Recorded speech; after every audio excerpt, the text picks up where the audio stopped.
Whether you own a small business or manage one, you know that the customer experience isn't just another thing. It's the only thing.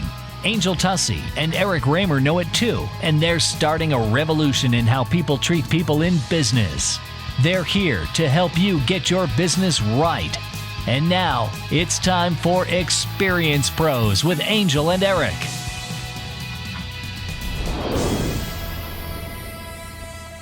Hello and welcome to the Experience Pros, where small business is big business and your business is our business. We have such an exciting show planned for everybody today. We're going to have our friend David Avrin, and you've heard the phrase, it's not what you know, it's who you know. Well, Dave's going to tell us it's who knows you. Right, absolutely. And then we're going into the business brainstorm, and that's where we're going to get a couple of experienced pros, real pros, to talk a little bit about what the customer experience is really all about. And then we're bringing on our friends from A Major Mom, because we're going to teach Eric how to get a little more organized.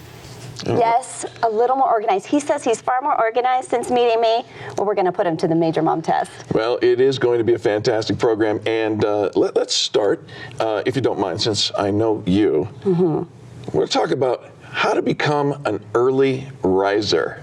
Wait a minute. This isn't for me, is it? No. We are going to teach you. You can't send a message to me. No, we are sending a message right here and now.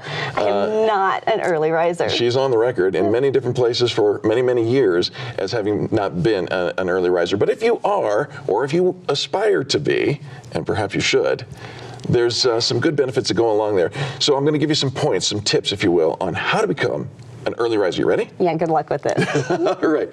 Tip number one, you need to make sure that you choose to wake up before you go to sleep. Okay, so I always do this. I always think that in the morning, I'm going to get up, I'm going to work out, I'm going to get up an extra hour early, have a little breakfast. In my head, this is totally what I'm going to do. But then the morning comes, and the alarm goes off, and I think, okay, but if I skip breakfast, I can sleep an extra 15 minutes. And if I decide I'll work out later, I can skip an extra 15 minutes. Yeah. How long do I actually need? And I wait until the very last minute to haul my carcass out of bed. It's like hitting the snooze button over and over and over again, right? And you don't want to do that. Here's the second thing. Is that what you do? You really tell yourself what time you're going to get up, and you get up the first time? Absolutely. Yes. I don't get it. I can't do it. Here's the next one. Have a plan for the extra time. So you're going to get up an hour early.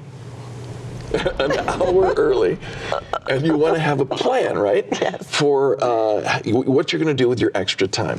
And I do have the plan of what I'm going to do with my extra time, but then I decide it's not that important. Okay. Here's the next thing. If you make early rising a social activity, you'll remember that many years ago, you and I and our spouses would go out and work out, right? Yeah, we would. It was a social activity. At 5 in the morning and go out and work out together. Right. But when we stopped that, I never want to do that again. Well, you can make it a social. Go out to a breakfast club, join a running group. You like to run, right? Not at 5 in the morning. All right, now I don't think any of these are going to help me become an early riser. And I know we have some friends who love getting up early in the morning. I don't think any of these are going to work for me. You're always looking for a little more productivity, right? Yes. So this is the way that you do it. Here's another way, and you're going to like this one. Okay. All right. All right. Because you know that I have an alarm that is the dive submarine sound. You know. It is. It's like wah, wah. Right. So instead of using something like that, who wants to wake up to that? That's awful. It gets me out of bed. That's for sure.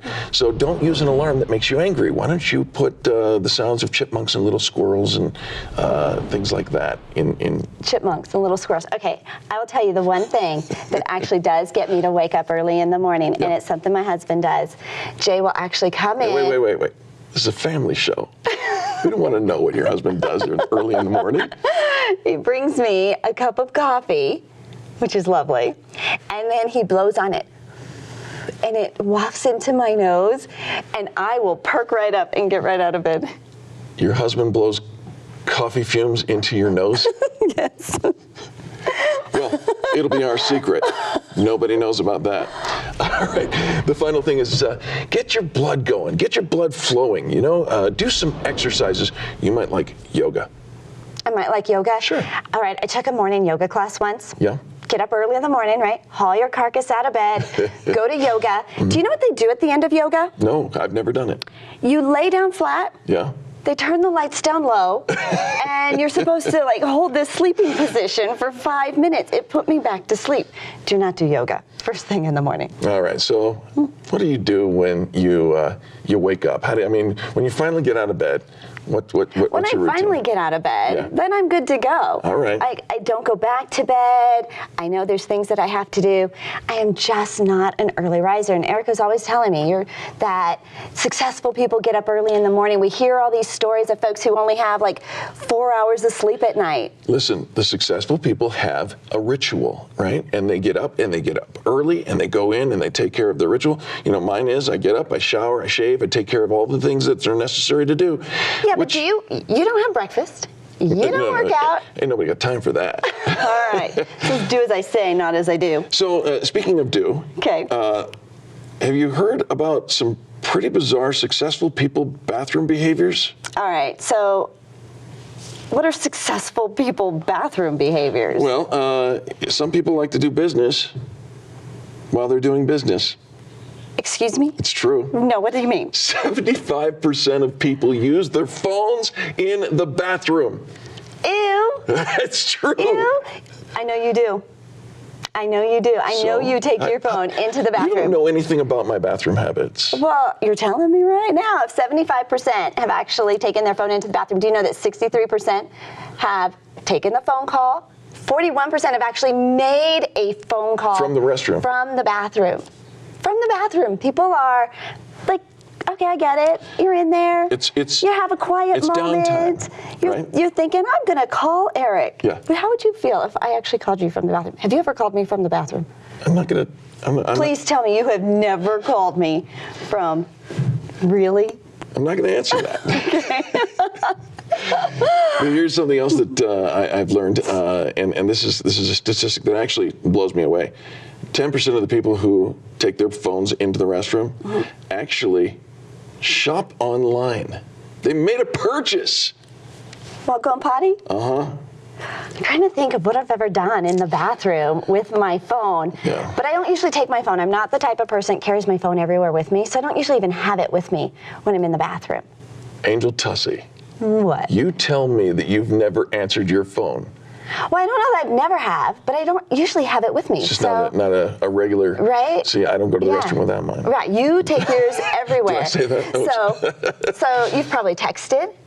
Well, texting, well, yeah, you have you ever to. been on a conference call in the bathroom? No. I think that most people have actually taken their phone while they're on a conference call into the bathroom. And so successful people never turn off. I think put the phone down. Yeah, America, what's wrong with you? Yeah, and maybe some anti-bac wipes might be good for the phones, I'm not right? sure that's going to help because actually 1 in 6 cell phones are absolutely contaminated with feces. You're gonna make me vomit. You're gonna make me vomit. I'm just telling you what it is.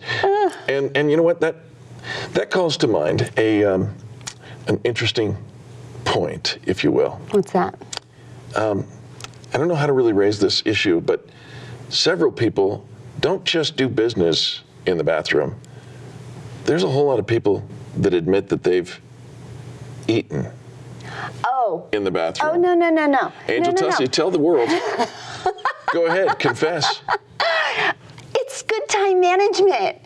Of course, I've had breakfast in the bathroom. I don't do it while I'm sitting on the potty. You've had breakfast in the bathroom. But no, but I'm doing my hair and my makeup. I have a little breakfast, have my coffee right there. That's just good time management. That is not the same. Well, perhaps do we not should be grossed out.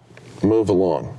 It's time for Experience Pros Fan Bragging. This is where we're going to bring you some great stories of, feel-good stories and just things that are going right in the world. That's kind of what we stand for. Right? These are our fan bragging stories. And think about, there's a lot of negative stories, and you turn on the news, and it's a pretty It's a pretty great place we live in. So we want to actually bring to your attention some great stories, feel-good stories, things that there are some wonderful, great people doing wonderful things, and we want to share some of those stories with you. That's exactly right. And today's story is one that you'll probably be familiar with. And our fan brag goes out to J.J. Abrams.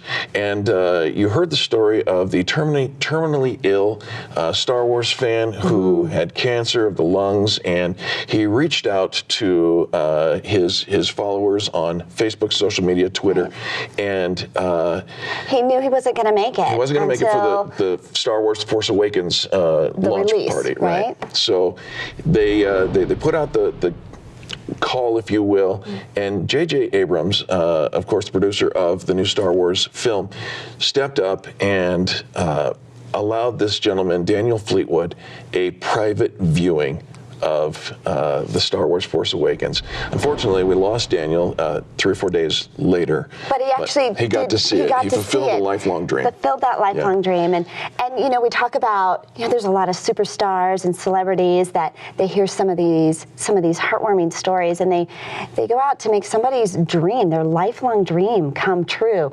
You know, so the Twitter campaigns that happen, and for somebody to actually respond to that, because they didn't have to. No, they really didn't have to. But again, and that's what makes a fan bragging story. Right. You didn't have to. You could totally dismiss that. You could pass it by. I didn't get that. I didn't notice. Maybe that just didn't work out for our timing. We're doing other things. Yeah. But they stopped and made somebody else's dreams like a priority to them. Absolutely. So we want to encourage you, if you've got a fan bragging story, use the hashtag fanbrag and let us know who's getting it right in business, and perhaps we'll air that here on this program. Hats off to J.J. Abrams and all the people that brought Daniel Fleetwood his last wish. We'll be back right after these messages.